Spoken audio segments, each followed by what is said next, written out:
fashion designers are like tailors, which are looked down upon. Anything you love and you're passionate about, you create a trend. When you really love what you do, all the negatives and all the downs really don't matter. You're just so invested in towards what you're trying to build. How do you keep the brand relevant in times when there's so many options? What we did with our clients is we give them that personal touch, which I don't think anybody does that. Your relationship with the client is also very important. Having an influencer on board or celebrity on board does help, but at the end of the day, it's the product. You believing in a product and introducing and your hard work can do wonders. I just believe it's important to have right people around you. Validation is not the key. If you believe that you can do it, you can do it. You can do anything. So we're gonna get into the questions, right? Um, so Raz has very powerful legacy, right? A family history, and obviously you came forward to carry this legacy, and you are doing such a wonderful job at this, right? So when you started, when you got into it, I'm sure there were a lot of challenges that you faced at that point of time. I would love for you to talk about some of those challenges and how did you navigate through the complexities. Yeah, so I think number one, there are certain things they say it's meant to be, right? So I think I, being a kid, was always about looking good or, clothing. And I think every girl does that. So when I actually was from the background of banking and I would, hate my job. And then I happened to see that Raz came to a situation where it needed help to carry few shoes and designer trunk shoes and stuff. So I went to help and I saw that this was very like hobby based and fun kind of a place where there's so much more potential that we could kind of expand that into business, kind of make it to a next level. And that feeling created more passion, more curiosity towards um, getting into more deep, um, you know, fashion industry and something which I didn't see in America growing up in India. And I think that sort of kind of made it happen. Um, I remember like when first started, I didn't have any idea about the fabrics. I didn't have any idea about so many things because you're not just born with that, like you come from a different background, which I did. I came from a very simple background where my mom would just stitch clothes for me around Eid time, and we were super excited to wear those. And then, we would just flaunt those clothes. But then when I actually came to the industry where I found that there were so many clients who such smaller details would matter to them. And I was like, they would question me, like, what is this? What do you think is a better fabric? Or how is this going to fit well? And I hated to lie because I had no idea about it. So I was always a believer of knowing something. And I think I've always been a believer of learning. No matter what you do, I think your learning never ends. No matter what age you're at, you're always learning. So I wanted to learn more and I went to school here, and then I realized like it's like studying doctorate into fabrics and this field, because growing up we thought like, okay, doctors, engineers, and then fashion designers are like tailors, which are looked down upon. So I think my parents were not very happy for me to get into this. But then I think there was somewhere that my dad believed that we could always, whatever we love, we could always make that to a next stage. So that's what got me into this. And, that's where I started enjoying every bit. And, you know, we started this. Well, that's amazing. And I would like us to kind of go back in time to the part you mentioned that it's a lot of times it's difficult to convince South Asian families especially if you have interest in something that's as unconventional as fashion or modeling or acting, right? It's difficult to kind of get them on the same page. So how did those conversations look like with your mom, with your dad, and your family? I think I had to convince my dad saying that, this is something which I'm really interested in, with education. Because before I was into master program, like I was getting into finance and business. But then clothing line was something which I think still, when I actually started, which is probably 18 years ago when I took over Raz, um, still I think there was this dogma about clothing is looked down upon, or, wearing certain fabrics is just like you don't want to spend so much on that. Don't give so much importance in looks and things like that. Because, I belong from a very professional, like doctor family, and they're all into like super education, nerdy sort of a thing. So it kind of influences you, right? Like you're into that field. So you're all about like learning, studying medicine and things like that. And this was a completely different field. So for me, it was definitely very difficult to explain my family or other people. But I think anything you love and you're passionate about, you create a trend. You kind of make it in a way that I see a lot of girls who know me, who are younger than me, or this sort of social media trend. They are like, wow, like we want to do this. We want to get into this field. Because honestly, I think passion also is something which I think I'm lucky that superficially it looks like it's super easy, you know? Like any girl want to look good. They feel from an outside point of view that, oh, I would love to be a fashion designer. I would just love to own this boutique. They don't know there's so So many. much work behind. Yes. So it was difficult initially, but I think um I, whatever you're passionate about, it just takes you to to a place where you automatically convince people, and not just convince, I think you've become a trendsetter. Well, that's a great point. I think if you're genuinely passionate about something, you find a way or you make your own way, uh, irrespective of whether you have support or not. And I completely agree with the fact that, it's important to have family support, emotional support. But I think in today's day and age, that's also a privilege. I think every girl, especially, I think it's for guys as well, but then it kind of gets easy for them. But I think for girls, I think we become being a South Asian girl from this family, it's very difficult to convince anyone. But I think we have to believe and we have to teach the upcoming generation too that do what you love. I mean, whatever you love will get you. And I think everything becomes easy. Any hard work you're doing becomes easy. Because if I turn back and I see like how I did things for us, there were times that we were going out, taking like those clothing racks, which are like negative 30 degrees temperature, cold, like our hands were getting cold. Like if I look back on that and if somebody looks at it, they're gonna be like, oh my God, like it was so tough. Like, how did they do it?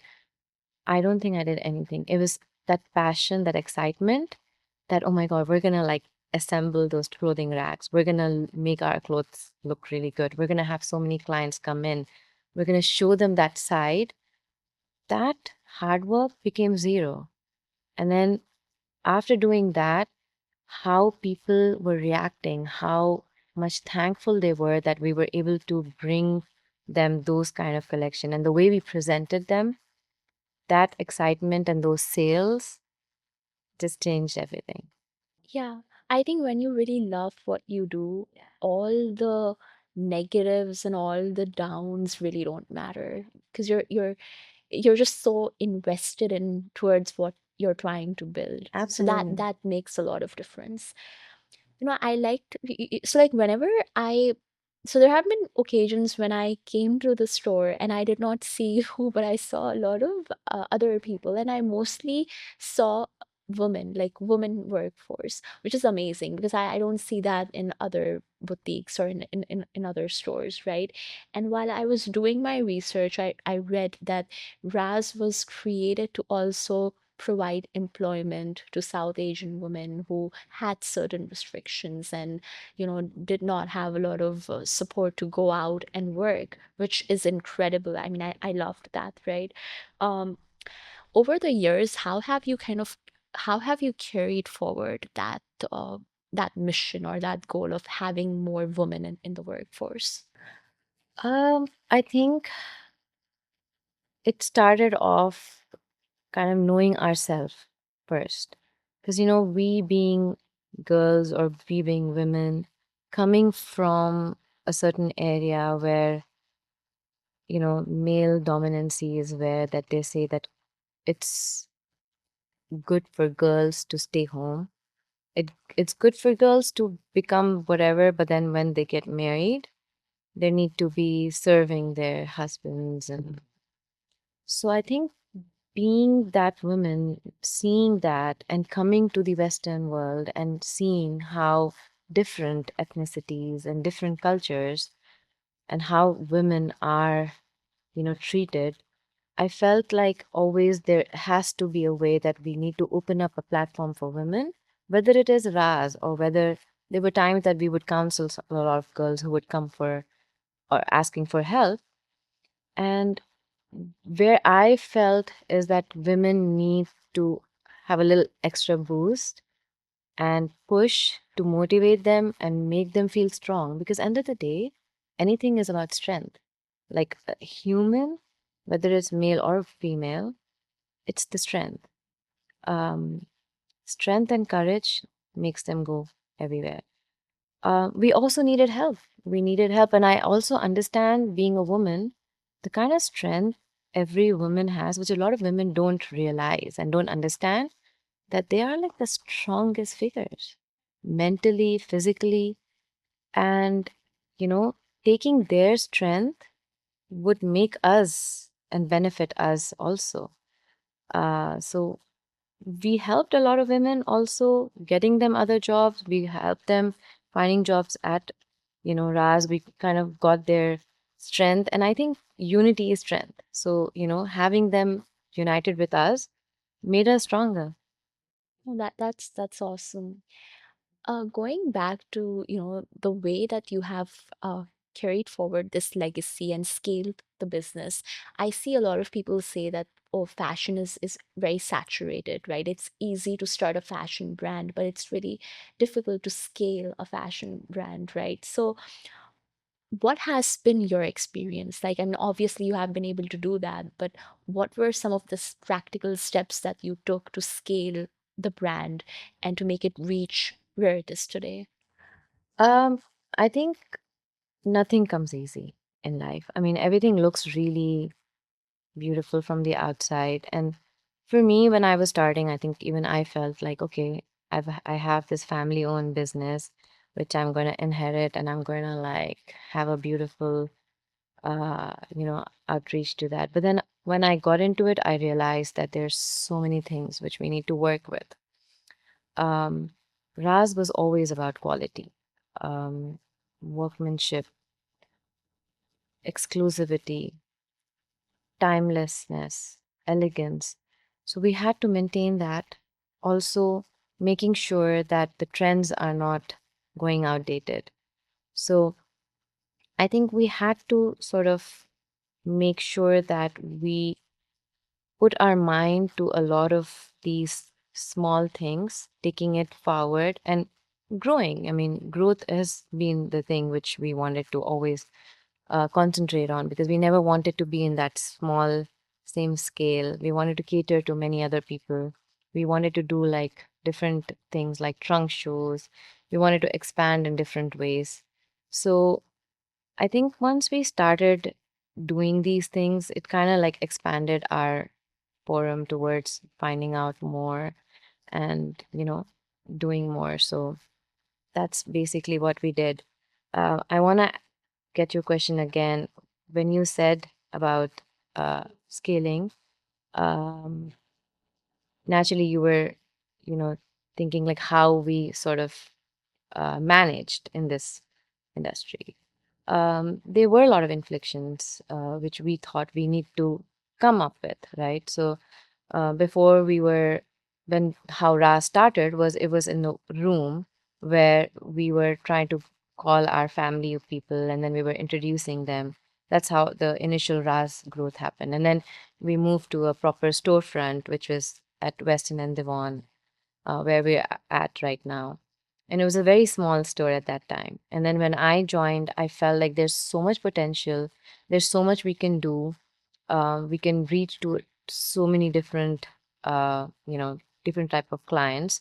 So we started scaling towards like doing trunk shows. We started getting into bridal markets.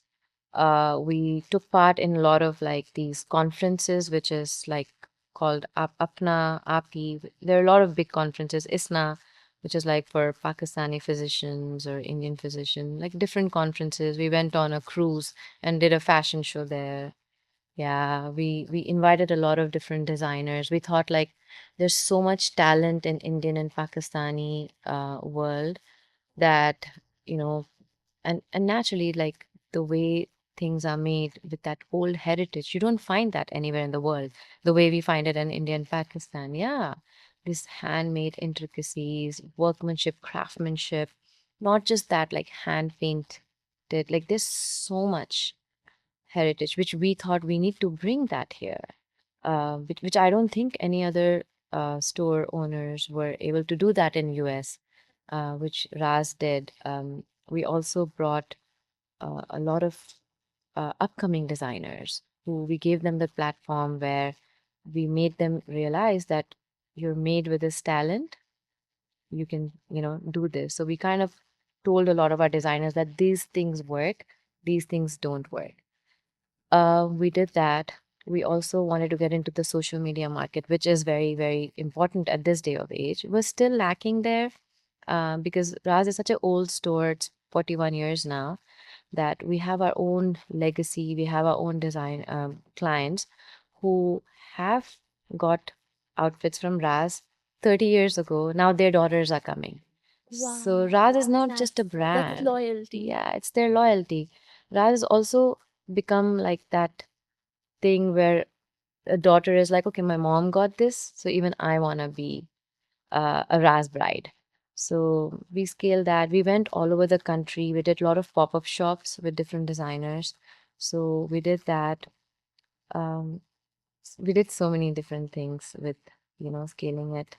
And I felt like I think that is needed in US where people don't have to still feel that they have to go to India, To spend get that the much money, outfits, yeah.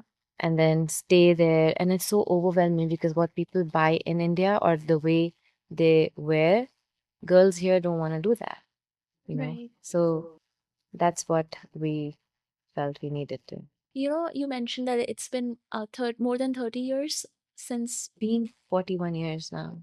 Yeah, it started in 1980. That's a Yeah, which I was not the part of. Yeah, of course. That's a long time, honestly. Um, in today's day and age, like, I mean, it's not easy to keep a brand relevant for such a long period of time, and like I said, to scale it as time goes on. So, like, how do you keep the brand relevant in times when there's so many options, right? There's so many options from the different stores to boutiques. Yeah, there's so many. I think it's our personalization. I think what we did and do with our clients is we give them that personal touch, which I don't think anybody does that. Um, Understanding them, making them feel understood. That's one of the things which we feel worked really well for us. Our service, the kind of service we provide for a lot of our clients is like we make sure that we provide them, we give them that service where they're heard, their dreams come into reality. A bridal piece which a girl dreams all her life. So we want to understand that, and we kind of personalize that. We are a little different from the mass versus the personalization. So we believe that the personalization is something which will never let us go out of fashion. I would also say loyalty, right? Because you mentioned that like families actually come to you, like along with moms their daughters come, and sisters, right? So there's a very strong loyalty. you know I'm not into this business, but from my research I could figure it out that there are a couple of different types of fashion brands, right? There are status driven fashion brands, there are design led fashion brands, and there are loyalty based fashion brands. So in your opinion, does loyalty only come after someone uh, believes in the product quality? Like, I believe the product quality has to be really good, right? For them to develop that loyalty. I think definitely the quality of the fabric and the piece and its quality is definitely very important. But I think your relationship with the client is also very important, and that's where we always, yes, that's the service I was talking about. That I think we have made our clients, and we believe in making our clients our own.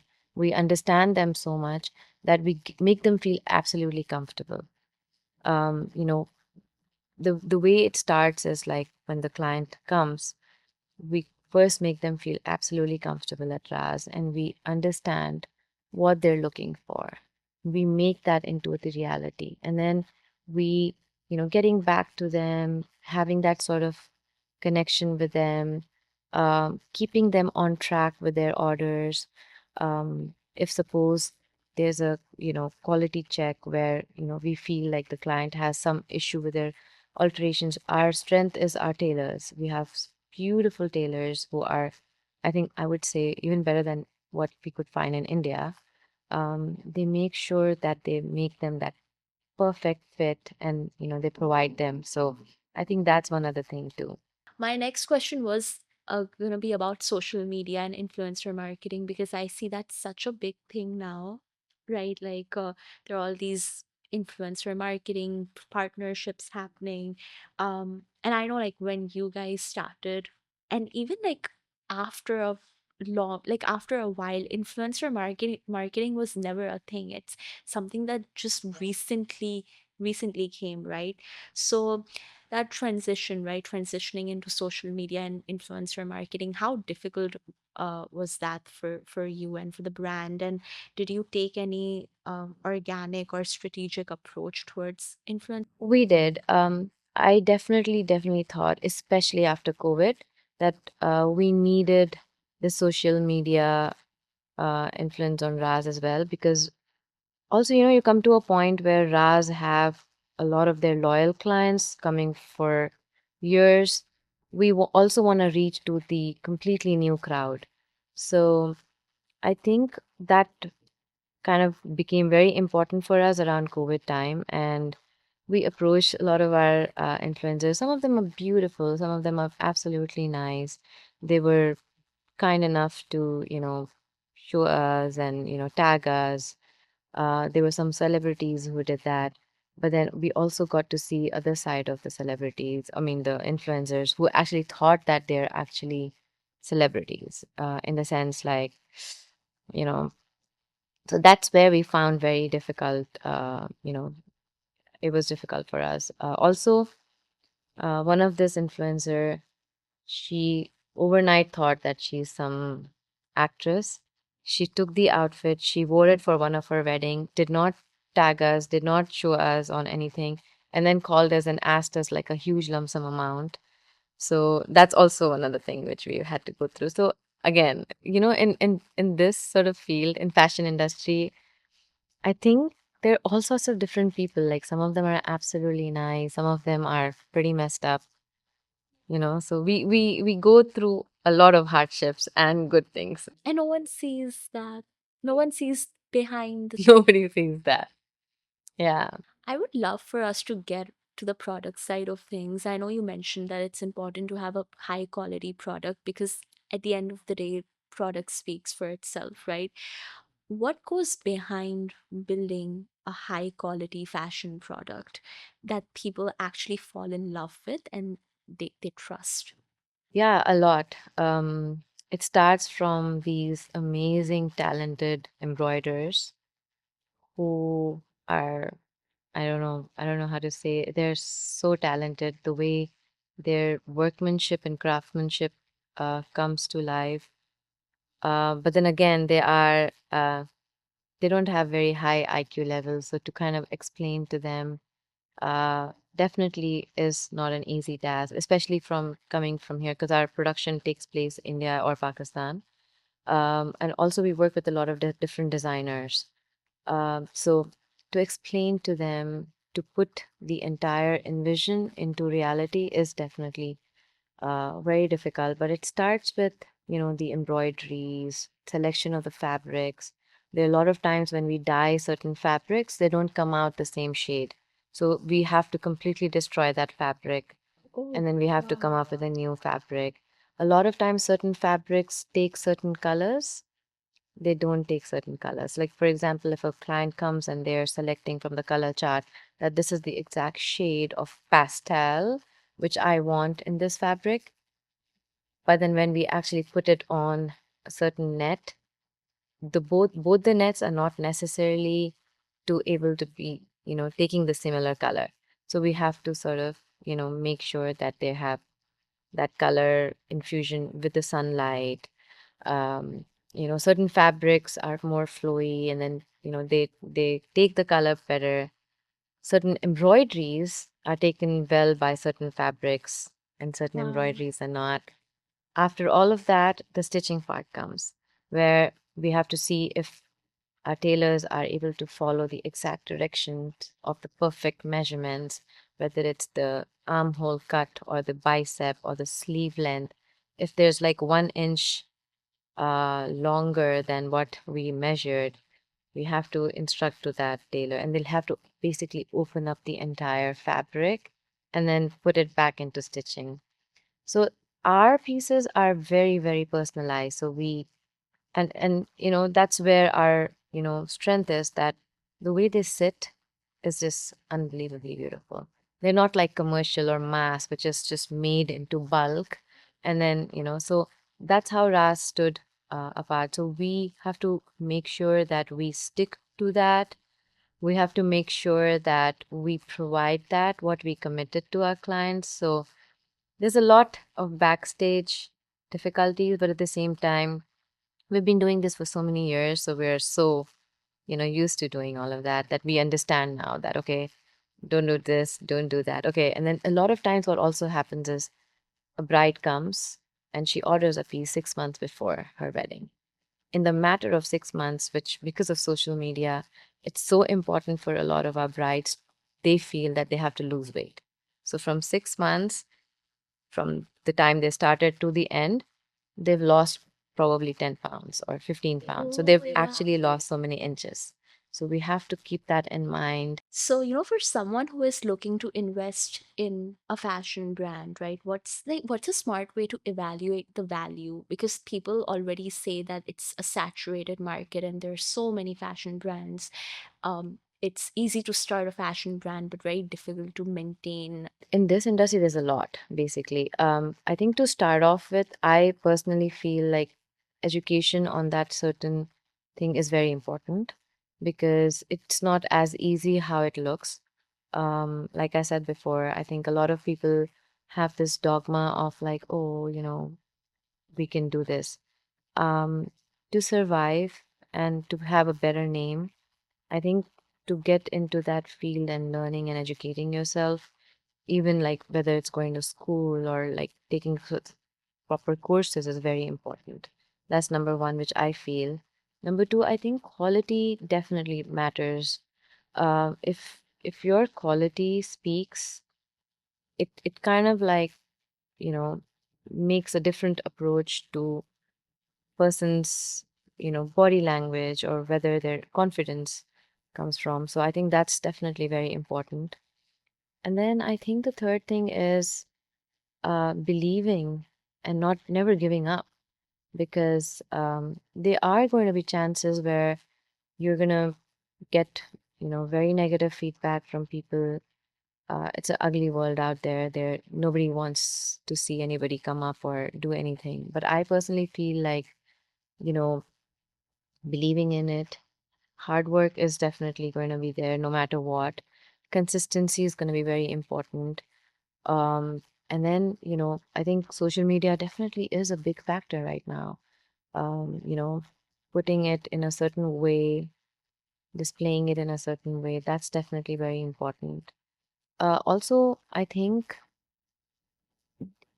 a lot of people say, okay, this works, this doesn't work. I don't think there's anything such like that. I think what you feel you absolutely love and believe in it, you can make anything look good. That's what I believe. It's your confidence. Yeah, absolutely. It's your belief and confidence in a product. It will happen. It will be slow.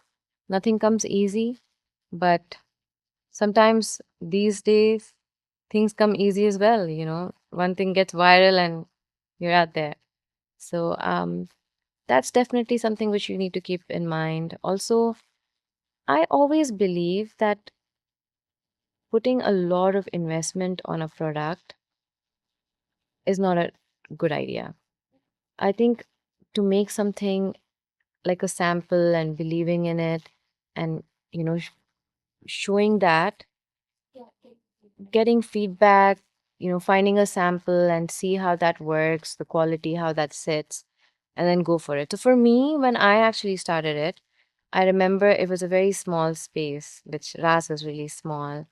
I went in there and because it was a hobby-based business, I would sit there for 3 months and I would see like two or three clients coming in. Because also what happened at that time is I think it's still a little bit today too that they feel like Raz is a very expensive place. So not a normal person would even want to experiment going in Raz because they were like, okay, I don't think we can afford anything. But then when I came in, I started, finding what I could make people understand. So I kind of made people understand that, okay, fine, this is expensive, but what do you like? What do you want? What is your budget? How do you want us to provide you? So keeping a lot of options open also, because not like sticking to one idea is also one of the key, which I feel. Because before Raz was like, okay, we're gonna only cater to this kind of clientele, we're only gonna bring this designer, and that's it. But what I did is I opened up customization. I gave margin to a lot of newcomers. I understood what clients were looking for. There were certain clients who wanted sleeveless. There are certain clients who wanted long sleeves. So I wanted to make sure that I provide everything. Um, there were a lot of clients who were not wanting just very traditional pieces. So we thought like, okay, we can bring some contemporary pieces, which is more wearable. It's not like you're gonna wear one expensive Indian outfit and you put it in your closet and wait for an Indian occasion to come. What we also did is we kind of made certain pieces where they can wear and they can flaunt. They can wear it for an American function. So I think to provide things and making it available also is very important, which we did, which worked for us. And not giving up on anything. If you've gotten into this, that's it. Obviously there's certain collections that you release or certain designs that you come up with, they work instantly, right? They go viral, and there's some that just don't work despite putting all the hard work and effort, and I'm sure like that is very heartbreaking. um how important in this case, how important is data when it comes to designing collections, right, that actually sell and resonate with the customers? Like, are there any specific metrics or signals that you pay attention to before finalizing a design? Because a client might come to you and they might tell you that, okay, I want this, but it might not be very detailed, right? So, like, how do you come to the conclusion so that they're satisfied and they're getting what they want, and you're also able to deliver what they want in a timely fashion? So there are two different things. There's one which is working with a certain client, and naturally, that's very easy for us because When we sit down with a client, we know that this is what the client wants, and we sort of follow them, showing what we do because we don't compromise on certain things and what is definitely possible for us to do. So we kind of see that and we understand them and we create that. And that's definitely a hit for us. It's not a miss. But when it comes to designing a proper collection, which we are not sure whether it's going to sell or not, that I feel goes more with our experience. Because I've been experimenting different things. When I actually started, I was like, oh my God, what I have in the store is really expensive and it looks a little outdated, or it's only for a certain clientele, which is probably 50 and above. Then I started like seeing and I got some clothing which was for younger crowd, but it was a little more commercial. It had definitely good quality, but I thought it was not moving. Like the kind of clients which was coming to Raz or clients which we would see, they hated it. So then I was like, okay, this is not meant for to survive here. So let me go take part in some convention, take a booth there, and find out if that's a profitable convention, because there are a lot of people out there, they have these shows but there's no clients. So we kind of like did a little bit of research and found like where is more clientele coming or where's more foot traffic. So we went there and we got rid of them, minimal, with very very minimal profit. But then we knew that that's not going to work, and then that's not something which even would I wear? Because for me, what's very important with my experience is something which I would love to wear. I want to get that for my clients. So that worked with me. So when I design or when I tell my designers to find a curation for us, that's something which I experience that what people like. Like there's certain colors which people hate. So I was like, okay, we're not gonna get those colors. There's certain styles which Chicago wear, there's certain styles which LA wear. So what works in LA doesn't work in Chicago. What works in Chicago doesn't work in Houston. So we kind of understood the market over the years, and then we kind of get that, and that works best for us. And in times when things happen, when the pieces don't sell, we sell them on a very low cost. That way, we're not losing Losing money money, on at that. least you're recovering. A lot of people also assume that getting a celebrity or influencer on board to endorse the product would automatically result in success, but I don't think that happens a lot of times. I'm not obviously having an influencer on board or celebrity on board does help, but at the end of the day, like you mentioned, it's the product, it's the quality of the product, right?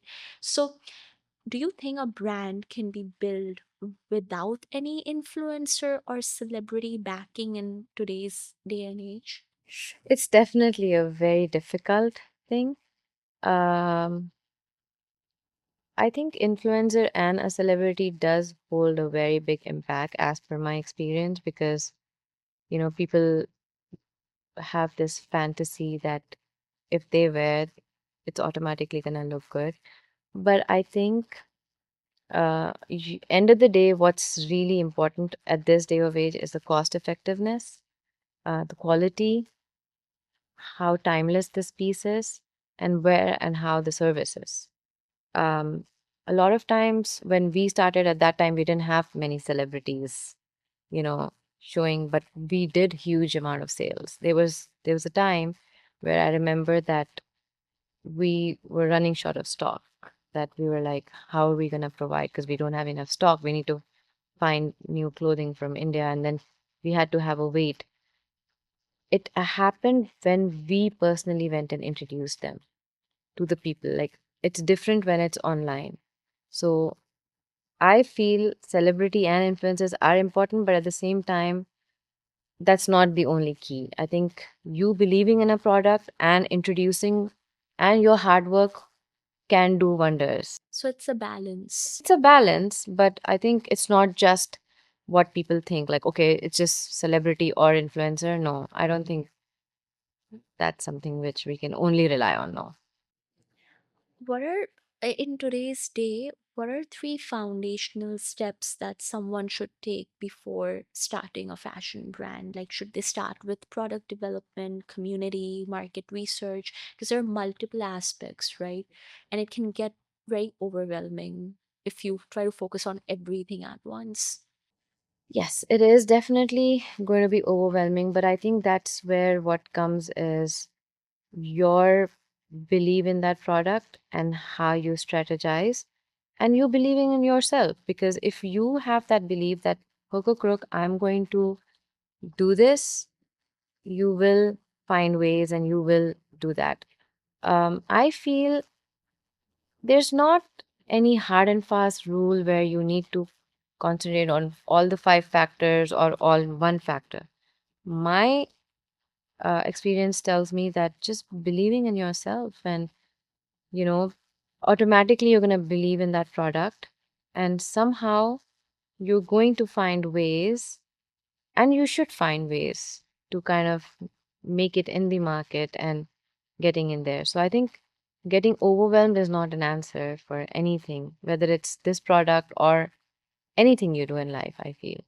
So, I mean, my answer to your question is that at this day of age, you can do anything with whatever. There's no looking back on anything. There's no like dogma on anything. I just believe it's important to have right people around you, and it's completely okay to seek help, uh, and obviously get help from the right people. It does matter, but at the same time, Ramsha, I feel that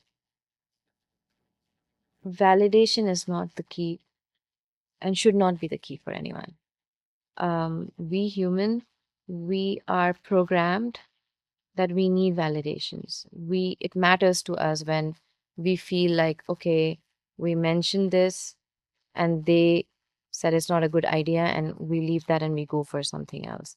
I think believing in yourself will do everything. If you believe that you can do it, you can do it. You can do anything. Wow. That's awesome, and that's such a powerful way to end the discussion. Um, if you have the belief you can conquer the mountains, you can do anything. Nothing is impossible. Because the impossible word itself has I am possible. That's how I look at it. That's amazing. That's a beautiful way of saying it. I mean, a lot of people at this day of age, like you see on Instagram or, on social media, that different people say different words and then things are getting forwarded and people start believing in it. I feel with our own experiences, we can make our own taglines. It's your experience. To end with it, I would say, Ramsha, like I think in life, the one word which can change anything is your strength and you believing in yourself. Because a man is born alone and is going to die alone. Yeah, no one comes with you, no one goes with you. It's your journey at the end of the day. Yeah. Yeah. No scare, no looking back on anything. And you don't have to answer anyone. Yeah. I love that. Yeah.